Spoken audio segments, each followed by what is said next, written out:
Ladies and gentlemen, welcome to my budget deck channel where I try to make decks as cheap and playable as possible. So if this is something you'd be interested in, then why not subscribe? Today it is finally time. The time has come to start the show. The deck profile that I've waited for such a long time. I wanted to do them before, but I felt like the deck was way too weak and way too expensive to do this. But now they have finally received the new support in Master Duel as well. And oh my god, do we have a lot to talk about. You can already see the cards on the right hand side of the deck profile. I will be going over each and every single one of those and tell a bit of a story about them, because sometimes some cards make sense in this deck and some don't, and also there are different ways of playing this deck nowadays, and there are also different things that you can include in the deck, and depending on what playstyle you would want to go for, it depends on obviously what cards you're going to be playing. And I'm also going to be talking about cards that you might try to play, but I will say why I don't really like them at all. We will start out with the card by card though. And this is already where the first thing comes in to mind.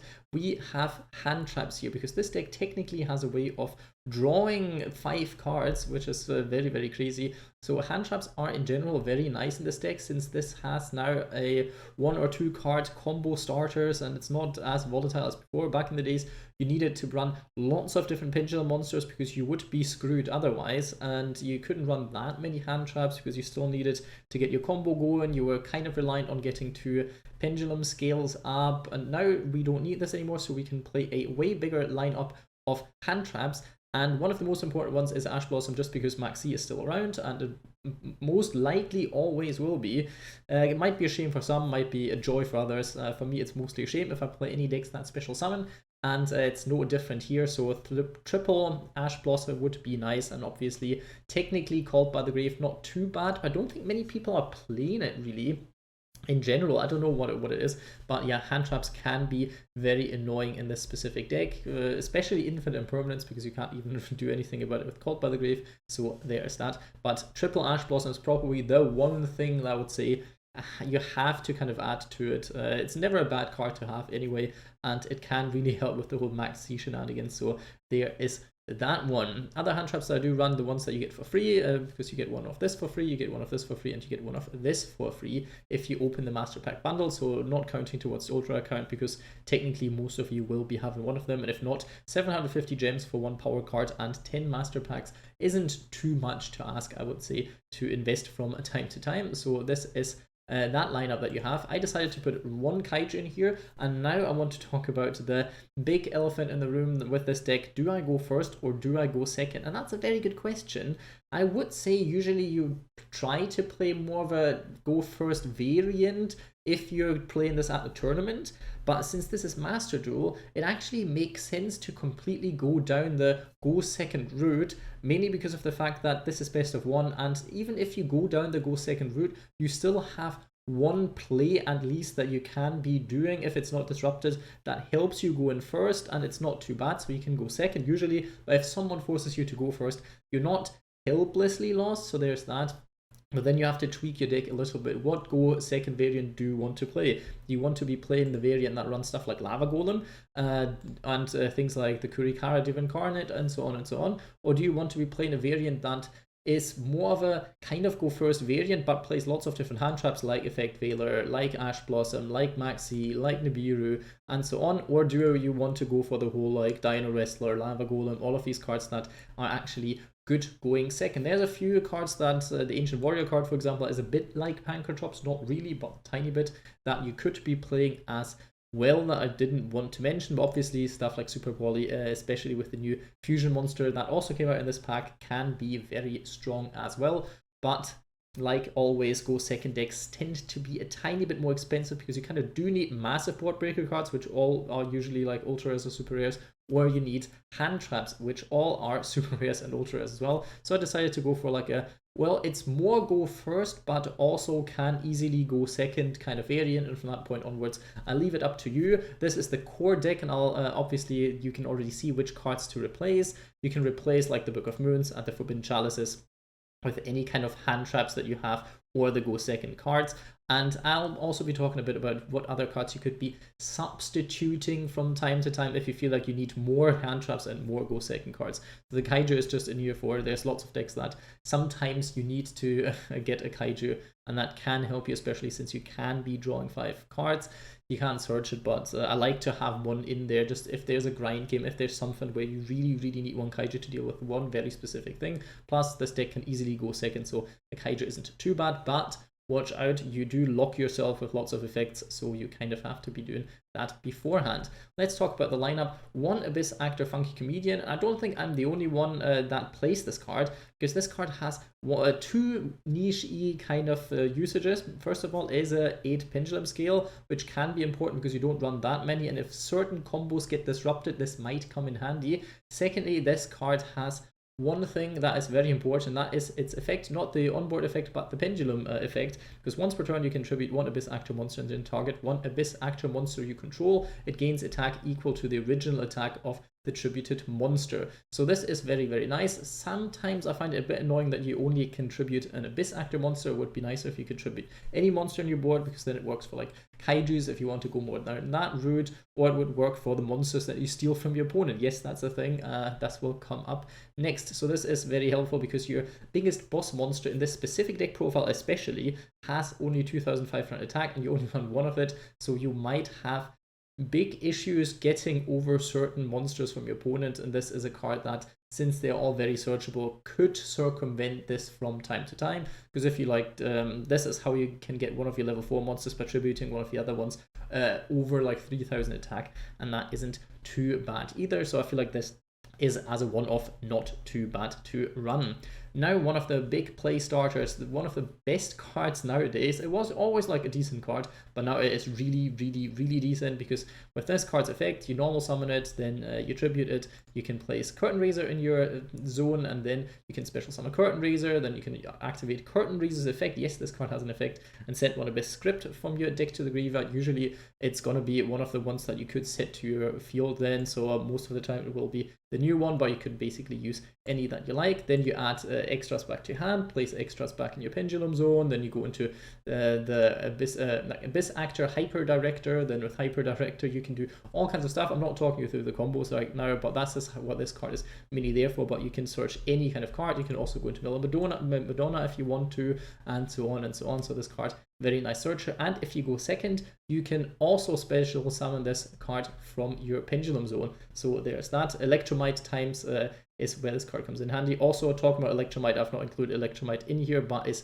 a card that you can be thinking about. Let's just add this right here, because otherwise I will forget talking about it, and that would not be that helpful. So we're doing this now.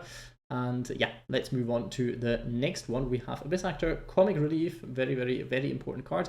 You can cut it down to 2 if you feel like you want to make more space for hand traps and such, but I feel like 3 is nice because this card has a cheeky, I don't want to say combo, but a cheeky thing that you can do if you have 2 of them, because then you can find a way to trigger your own second effects of the Abyss scripts. And what that means, if you're not an Abyss Actor player, I will be talking about in a second, because this card has a creature swap as the pendulum effect. It gets rid of itself, which can be nice because it gets an Abyss Actor monster into your extra deck, very important for some reasons.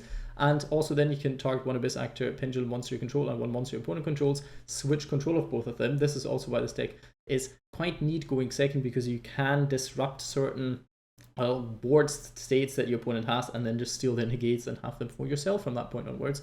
Very nice, especially in a meta where big builder board decks are prevalent. Sometimes against stuff like Orchestra, played Abyss Actors in that time, didn't do all that much at this time, but yeah, we have that. We're 2 Sassy Rookie, usually 1 is fine, but I wanted to substitute for the fact that I only run on Superstar. Superstar is usually a card that you want to be running 2 to 3 of, and I felt like 1 is, because it's an ultra rare, kind of more warranted in a budget deck variant, so there's that. But Sassy Rookie, not a bad card, because you can search lots of things, and with this card, if it's destroyed, then you can summon a level 4 Abyss Actor from your deck, mainly Wild Hope. Then you can also stall a bit with this card, because the first time this card would be destroyed by battle card effect each turn, it is not destroyed.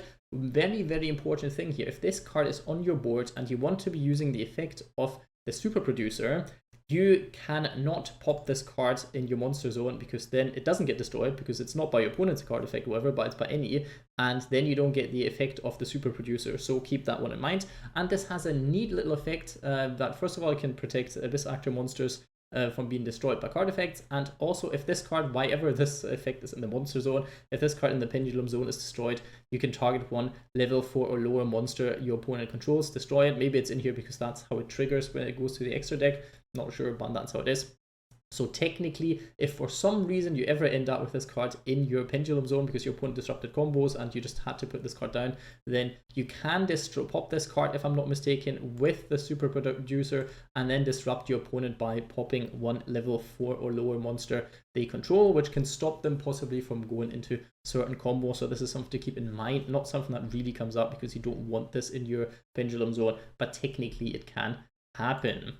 We have Abyss Actor Wild Hope. Used to be like the massive playmaker of this deck because it can search basically any card. It still is that, but technically, if you want to keep it as cheap, like really cheap as possible, you can cut this down to 2 or 1, because the main combo searches this card anyway. It's obviously always good to have this card because you have so many ways of popping it nowadays, and it does so much for the deck. But if you really want to keep it super cheap, you could try just adding another Sassy rookie and playing some of the less good ones like Twinkle Little Star or the new one.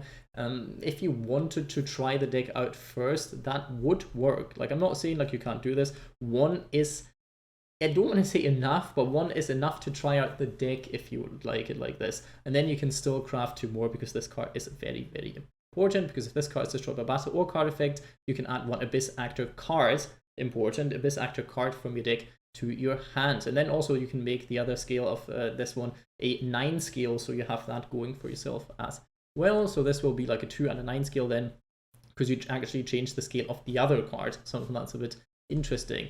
We have Curtain Raiser, a card that you might know from any pendulum format, because this was an easy Electromite, and it still kind of is, but you use it for different things now because you have link monsters for that matter. We have Superstar. Usually you want to be running this at 2. It has the neat effect, I think back in the days this was necessary with certain like trap cards, because I think the Solemn, maybe it stopped the Solemns, I'm not 100% sure, but when normal special summoned, your monsters, your opponent's spell traps and effects cannot be activated, so that is quite nice. It doesn't really matter these days that much anymore, but people do still play like certain trap trick decks and whatnot, so can be helpful from time to time. And once per turn, this is the most important effect. You can set 1 Abyss script spell directly from your deck. It is sent to the graveyard during the end phase. Keep that one in mind. That can be important. And once per turn, you contribute your 1 Abyss Actor monster and target 1 Abyss script spell in your graveyard. Add it to your hand. Also not a bad effect, but you also don't really want this card in your, well, pendulum zone. I always want to say spell trap zone because it's the same now. And this is probably one of the decks that struggles the most with the new rule, well, new, I want to say, that they don't have specific pendulum zones anymore, but they are now just a spell trap zone, because now you can set that much stuff. Kind of destroys my plan of making a Labyrinth Abyss Actor deck, but I might still be doing it because I still have some idea of how this could work, and I want to be trying it, but it's not going to be cheap at all then, is it? We have Mellow Madonna at 3, and you do need this card at 3 because this is like a massive consistency boost. You can, again, you can try it out with just playing 1 or 2 if you don't have them, or if you don't want to invest that much at the start. It's fine, as long as you keep round about this ratio of pendulum monsters in your deck. It's still fine-ish, because yet again, the actual combo that you use searches this from the deck, so you don't need it in your hand, but this card can help you set up different plays if your main combo is disrupted somehow, and then it'll still be able to go into something. One very important thing that I want to mention with this specific card is you can pay 1000 life points, add 1 Abyss Actor pendulum monster from your deck to your hand, and then also you cannot special summon monsters for the rest of this turn except Abyss Actor pendulum monsters. Keep that one in mind, because in the combo you will search this card out and then you will go into your link 2, and that's just the important thing. You will go into your link 2 before you activate this effect, because funny enough, this card stops you from going into your Abyss Actor link monsters, because they're not pendulum monsters obviously, so you cannot summon them. Keep that one in mind. I misplayed so many times in testing by forgetting that I can't activate this card's effect before going into the link because I got greedy, and then I just couldn't go into the link 2 anymore. So this is very important. Very stupid effect, don't get me wrong, absolutely stupid, because if I'm not mistaken, this card came out in the same pack as the link 1. It is what it is. Sometimes Konami does these things, and we wonder, and it also has a monster effect that isn't too bad, because if a pendulum monster you control is destroyed by battle, you can special summon this card from your hand, and if an Abyss script spell card or effect, also the effect when it gets popped and does stuff, you can special summon 1 level 4 lower Abyss actor pendulum monster from your deck, but return it to the hand during the end phase. Very, very nice. You can stall a lot. You can already see with things like Sassy Rookie, with this card, even with Wild Hope. There's lots of different things that you can be doing with all of this. Now let's talk about the Abyss scripts, because this is where it gets a bit nifty from time to time. We have the Abyss script that gains life points. Awful effect theoretically, but first of all, it can trigger the effect of this card. And second of all, you want to survive as long as possible, so a 2000 life point boost from time to time isn't the worst. And then you have the effect that all of them have, which is if this set card in its owner's control is destroyed, not leaves the field, by an opponent's card effect, and you have a face-up Abyss Actor Pendulum monster in your extra deck, told you this would come up, you can draw until you have 5 cards in your hand. So technically it's a draw 5. It's not like a draw 5, but it does draw you quite a lot of cards, although it's not as good anymore as it used to be, because at one point, obviously you had to use all of the stuff in your hand. This was just how Abyss Actors were, pendulum decks in general. Your hand didn't leave much, but with the new cards, if you get your 1-2 card combo through, you don't actually have like that little cards in hand, so this card would become in super handy. So this is one of the cards that if you play a very big hand trap lineup, this card becomes super good. If not, it's just decent. Like, you don't need to play it. If you feel like you need some more space for stuff, then cut this. If you want to go for the super go second build, this card isn't actually that great, so you could cut this and just play anything else. You could play a double Abyss script Rise of the Abyss King. This is more of a go second card anyway. Would make the deck a tiny bit more expensive, but that is technically how it is. Yeah, so you can cut this card, but I wanted to mention it because I did use it in testing. It did come up for me a few times, but also yes, it's a bit iffy from time to time. It's not the best card anymore, but just really nostalgic about it, and I like it because I think the deck came out in the TCG being quite high rarity because it was in one of these like special packs, so they all were kind of shiny, so I remember this a little bit. This card, very, very nice. Target face-up cards on the field up to the number of attack position Abyss Actor monsters. For some reason, it's attack position. Don't know why, but that's just what it is. With different names, and destroy them. If you control a level 7 or higher Abyss Actor monster, your opponent cannot activate cards or effects in response to this card's activation. Amazing. If you search it with your superstar, then you can just clear the board and your opponent can't negate this. Usually they don't want to let you get to the card anyway, but if they don't know the deck, or if they only have spell trap negates, then this can circumvent this as well. And then you can add 2 Abyss Actor cards or Abyss script spells with different names from your deck to your hand if this card gets popped. Not amazing, but still does some stuff. We have the new card, which isn't an Abyss script, which I probably have done wrong from time to time. This card is a Abyss Actors card, so you can search it with Wild Hope. Very, very interesting. And then this is the replacement for Pot of Extravagance. You don't run Pot of Extravagance anymore. In a budget deck, you wouldn't anyway, because you need your extra deck monsters, the Abyss Actor ones at least. But on this one, circumvents this. It actually also gets you 2 cards to your hand. You can add 1 Abyss Actor card and 1 Abyss script spell from your deck to your hand. So this is very, very interesting. I really like the card because obviously it sets up multiple different plays. It adds any kind of Abyss Actor monster to your hand. And yeah, for the rest of this turn after this card resolves, you cannot pendulum summon monsters except Abyss Actor monsters. They really had to word it like this so you could still use your extra deck monsters. I guess they could have just said you cannot special summon monsters besides Abyss Actor monsters. Don't know what the difference would have been then, but take it like this, you still have extra deck plays with this one, which can be quite decent.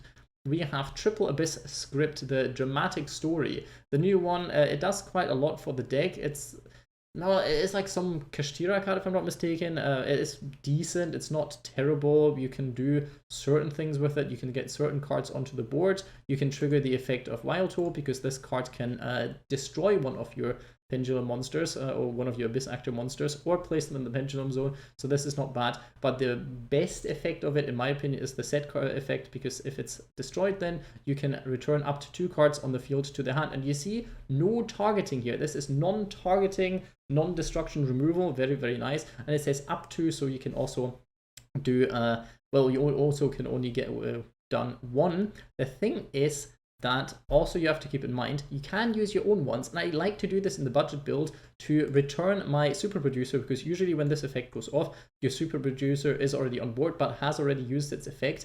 And since we only run one card in the extra deck, we can give this back to our extra deck so we can use that the next turn, which is usually not what you want to do, field presence and stuff, but this card can easily get OTK'd because it only has 1600 attack. So giving this back to your own hand if your opponent has only one monster you want to get rid of can also be nice. Also a card that you can technically cut down to 1 if you want to. If you want to really go down on the go second stuff, then you can cut this card down to 1 or 2, because the first effect isn't super necessary. It just does some consistency boost sometimes, because you have lots of monsters you can normal summon, and then from there onwards go into some other place and get some other place started. Plus this can be an Ash Blossom bait from time to time, so not a bad card in that regard as well.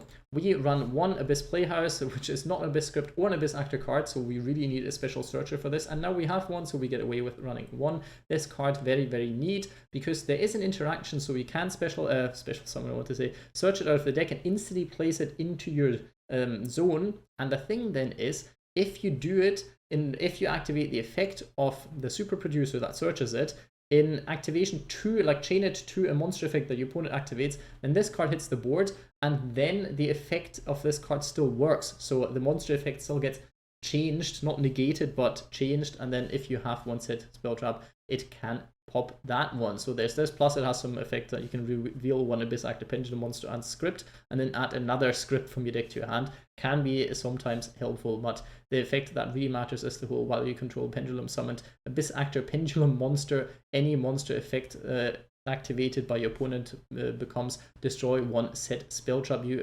opponent controls. But keep in mind, while you control a Pendulum summoned Abyss Actor Pendulum monster, so it isn't just good enough to stop hand traps in the sense of just activate this card and then go on, but you actually have to control one Pendulum summoned Pendulum Abyss Actor monster on your field. So there's that, and then you can destroy one set spell trap, which would be yours then, and that counts as your opponent's effect, so it triggers the second effect of the Abyss script. Ooh, crazy, crazy, I know. And talking about second effects of Abyss scripts, this one has a neat one, but first let's talk about why this is at 2. I feel like this is neat because sometimes you want to search it and have another one in the graveyard because you sent it with your Curtain Raiser, and that is because you want to be going into the second effect of it.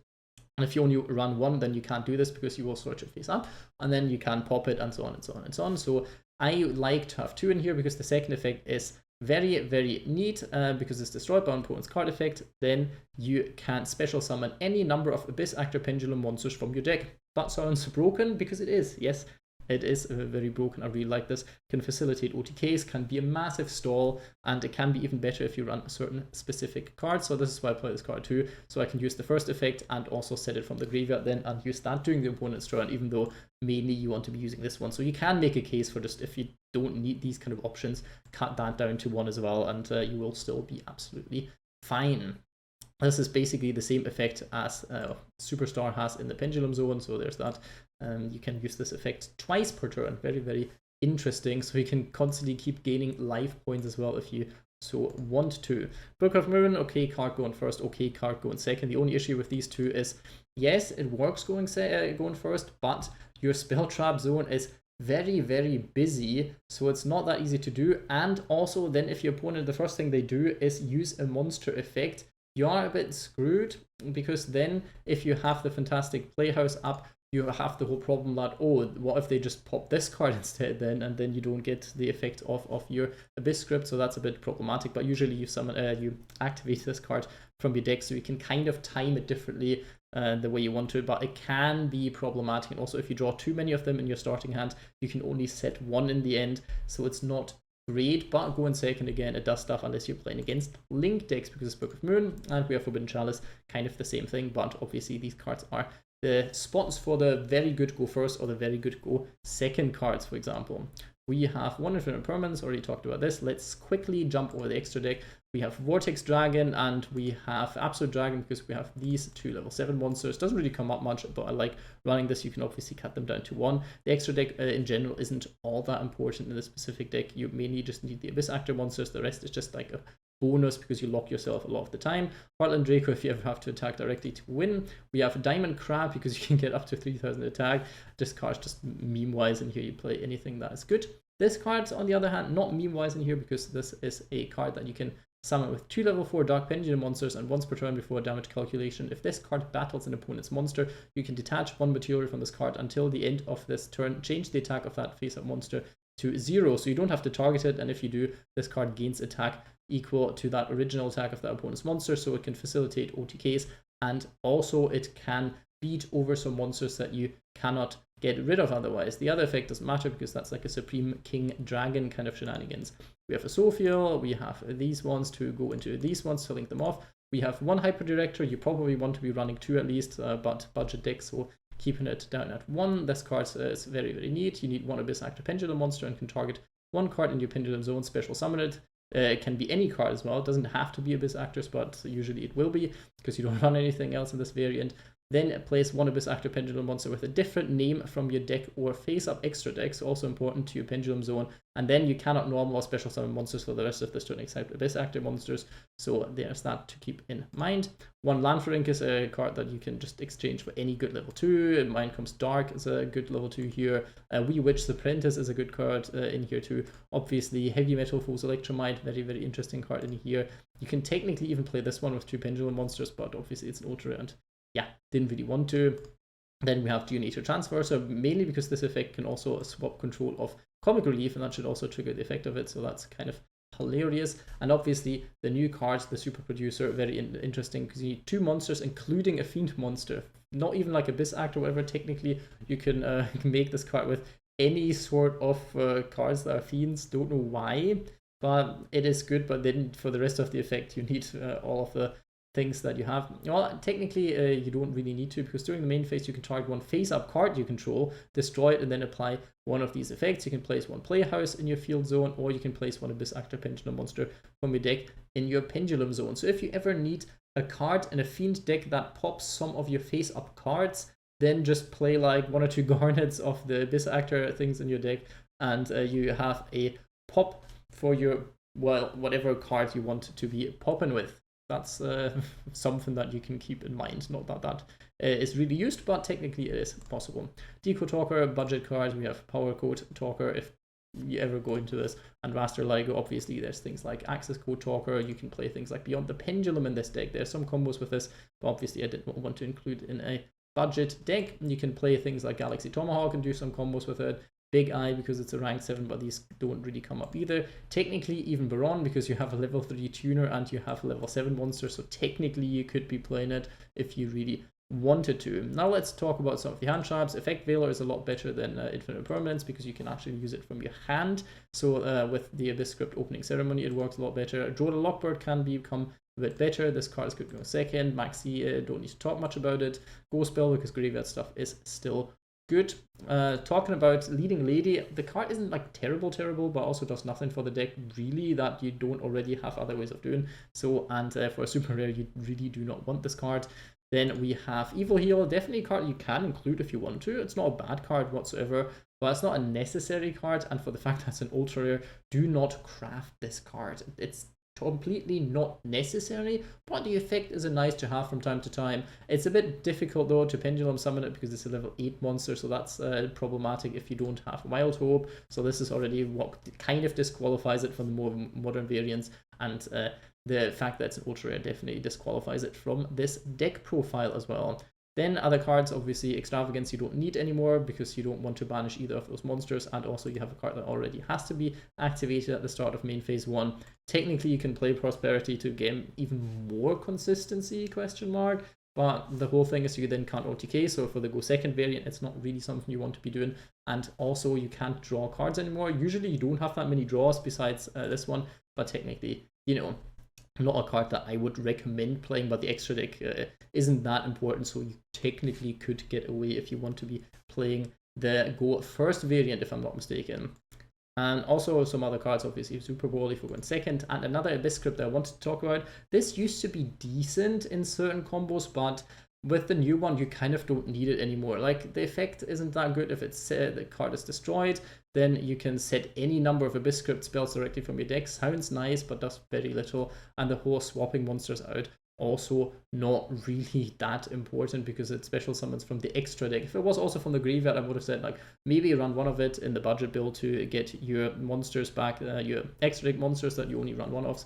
Talking about this, technically, okay, I didn't say this, but technically you can play Dark Eruption and with this one get one Hyper Director back, because this has less than 1,500 attack. This one doesn't, so it wouldn't even work for both of them. Just something I felt like mentioning. And a card that I've seen some people used to play, I don't know if they would do that in the new variant anymore, I would say don't do it, because this deck has always had the issue that Allure of Darkness isn't really that good in it, because you needed lots of monsters in your hand. You didn't want to banish the monsters, and now it's technically you can use it to search for the right Abyss Actor monster. Hopefully you get into the right one, but the chances are that you get rid of one of the monsters that you need and then just draw 2 spell traps that do not very much for your deck, because you already will have used this card's effect, like Dress Rehearsals. If you then draw into it, it doesn't do anything for the deck as well, and so on. So I feel like this card does nothing for the deck anymore. Let's go to the rating section. Alright, let's make this quick. Let's rate this specific deck, not Abyss Actors in general, just this deck list, by its strength, the power level of this deck. And I would say the deck is fairly strong if you get the combo off. It's not super great going for still. Yes, you have a lot more plays than you had before, but it still lags certain things. If you upgrade it with like some hand traps, then this deck can be really strong. Right now, I would say it's like a very, very high 3 out of 5, because the playset has a nice, but it's still not too hard to disrupt, and there are certain situations that this deck can really handle. So I would say like a very high 3 out of 5, but it hasn't quite cracked the 4 yet. If you make the adjustments that you can, and if you put some extra cards in here that are just power cards, then this deck is like a very solid 4 out of 5, but right now I would say for the budget version, very strong 3 out of 5. Let's talk about consistency, and with consistency I want to say this deck is a 5 out of 5, but it isn't, because it is a pendulum deck and it runs an annoying amount of bricks with the whole Abyss scripts and everything. So I would say like a low 4 out of 5, because you can search your combos very easily. The deck is half searchers anyway, but the thing is you can consistently go into your combo, but you will also have lots of bricks in your hand from time to time. If your opponent disrupts you slightly, then it hampers the deck a tiny bit. So I feel like a solid 4 out of 5 isn't gonna offend anyone, I hope. Let's talk about the budget value, and this is where it gets a tiny bit iffy, because the deck isn't cheap, and you can already see this. So I would say budget value wise, a very low 3 out of 5, and you could argue it's a 2 out of 5, but I think the deck is still good enough, so it's not too bad if you craft these cards for themselves. But first of all, splashability, basically none. Yes, you can include these cards in some variants technically, but lots of stuff locks you, so there's not all that much you can be doing with it. Some pendulum engines you could include in this, but in my opinion it makes the deck more inconsistent and actually worse, because you add even more bricks to the deck that don't do anything, so there's not that. And also, it's not a meta contender, so it's not crazy or something. You can, I think some people topped some lower tier tournaments with it, so it's not terrible, and you can probably get into Diamond with it once you upgrade it with the power cards, because you do need these power cards to win you a sufficient amount of games. But at this point, I would say a very low 3 out of 5, possibly a 2 out of 5, but since this is one of my favorite decks, I will be a bit more generous on the rating scale. Other than that, yes, it's kind of more expensive than it needed to be, just because Konami made some cards ultra rares that really shouldn't have been with the first wave that they released. So there is that. Let's move on to the replay. And here we are with the replay, or what I also like to call it, an opportunity to learn, not just for you, but also for myself, because I might not be the best player.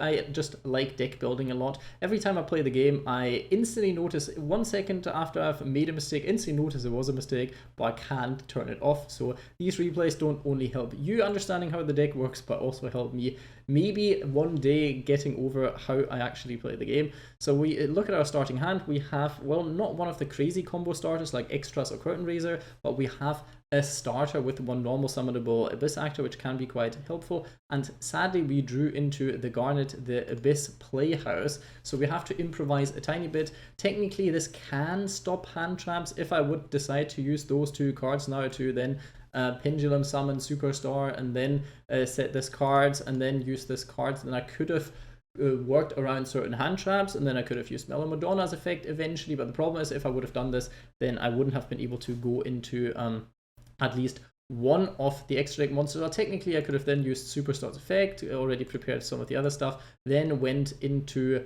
the Hyper Director. So you can see there is lots of different things that you can be doing, because then you can summon your monster from the zone here, put another one in here, and so on and so on and so on. But then in the latter stages, you lack the monster as Pendulum Summon during your opponent's turn, and then you can't use the Playhouse effect during your opponent's turn because you can't Pendulum Summon again, obviously, so you lack this. So you could protect yourself from hand traps here and then do a combo, but then you have the problem that your whole go first thing falls apart because you don't have a way to pop the Abyss Script during your opponent's turn anymore, because you don't have a Pendulum Summoned monster anymore, because you needed to use that to go into your Link monster after you've already Pendulum Summon then. So what we do here is we start with Wild Hope, normal summon Wild Hope, go into the Link monster. With the Link monster we can be doing quite a lot of different things. Let's speed this up a bit. We just pause it randomly.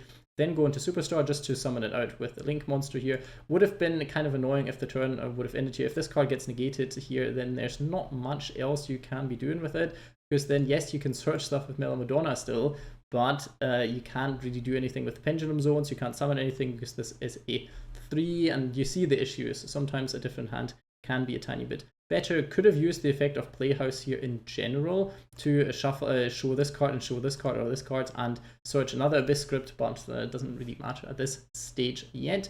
So now we have that combo. Now I search another Mellow Madonna just because I like having one of them in hand, because during the opponent's turn you can special summon it, and that can surprise your opponent from time to time if they want to be going for a OTK, but also then decide, well, let's just deck thin a bit and search a card for the next turn or some that I might be able to set. So use the effect of the Playhouse, reveal those cards so they know, and search another card. So we have 3 cards in hand now, and the opponent knows exactly which all of those 3 cards are. They're problematic from time to time, but it's what it is. And we go into Super Producer here. We then search the Wild Hope because we can pop that with Super Producer. This is also part of the normal combo here. Then Super Producer pops Wild Hope, get into our 8 scale so we can Pendulum Summon.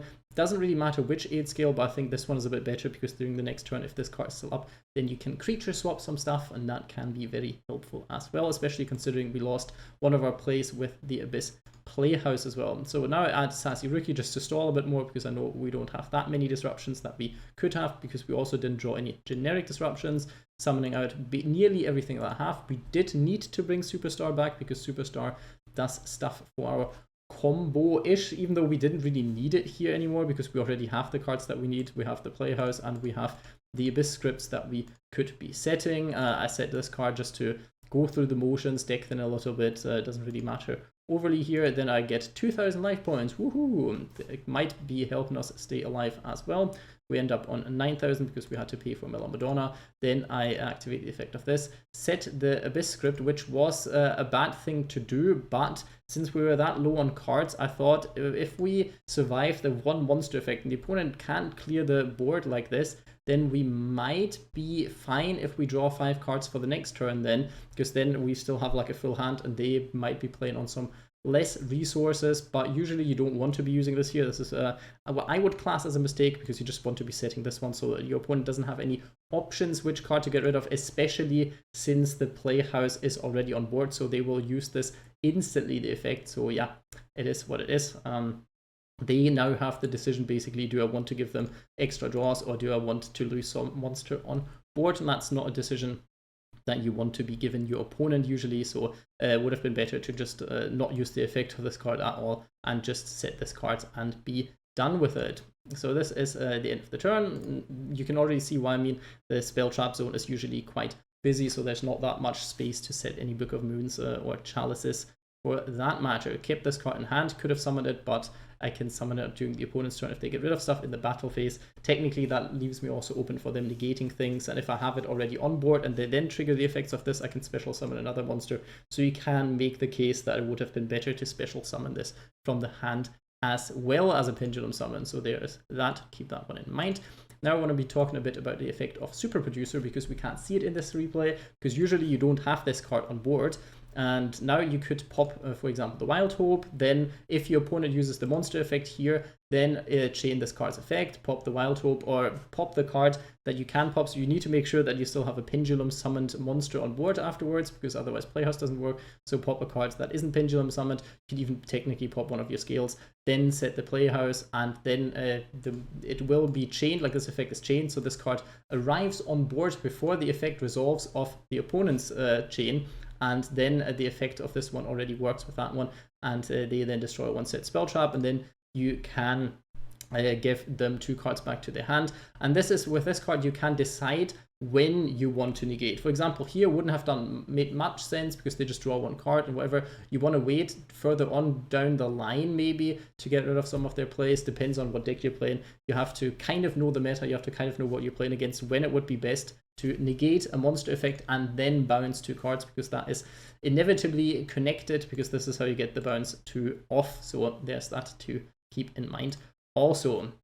So they use the effect of this card here and pop this card, so they get the Cyber Dragon back to their hand. Not much that matters, so I decided to get rid of my Super Producer, so I have that for next turn, and I don't get lots of damage because this card will always be in attack position. Kind of annoying from time to time.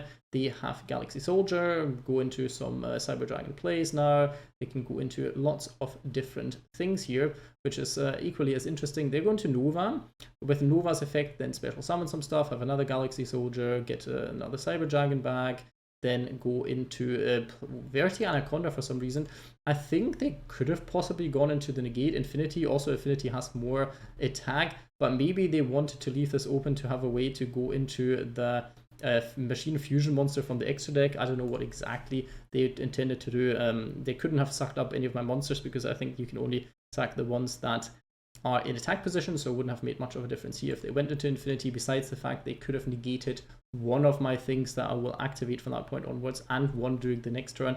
Wouldn't have made a massive difference anyway, if I'm not mistaken. Well, actually, could have been a bit different for them, but they decided not to do that.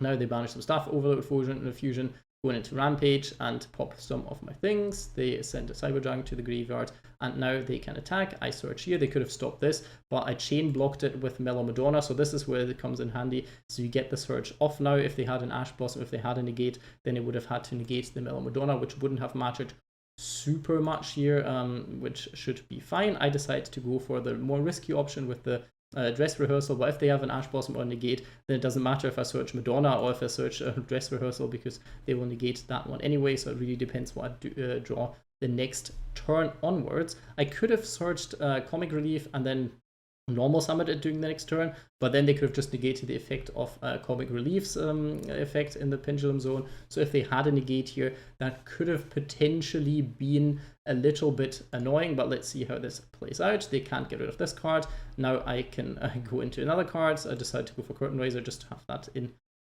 rotation as well, because if we want to summon anything from the extra deck, then we can get stuff back to our hand.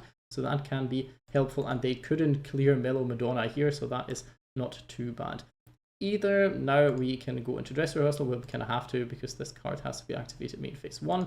I decided to go into Mellow Madonna and Rise of the Abyss King, because this card can get rid of all their boards here. Then I already go for this because I don't want to go into any of the Link monsters. I only have one left, and it doesn't do all that much for us here anyway. So Comic Relief was my play of choice here, because now I can circumvent the effect of Nova. I can just yoink the Nova and get this card. Then I can draw 3 more cards. Very, very helpful here, because we now have lots of cards in our hand. Special summon 1 level 4 monster from the deck. Now I can use the effect of the Abyss script to pop this card, get or put it into the zone, because I kind of needed to search a high scale anyway, so we can still Pendulum summon. So I felt like this way it was better than just pop this and then add a card to hand. Wouldn't have made much of a difference here in general. We have the Sassy Rookie, we have the superstar, and from that point onwards I could have popped the entire board and then just attacked for game. Still had some cards to deal with some of the monsters on board, so that was that. If they would have used the negate of their Cyber Dragon, like the one that you put on top of Nova, maybe the game would have been a tiny bit different here, because there would have been, well, it would have been hard for me to come back with that one, but there might have been a chance to do so anyway, because I still had Mellow Madonna on board.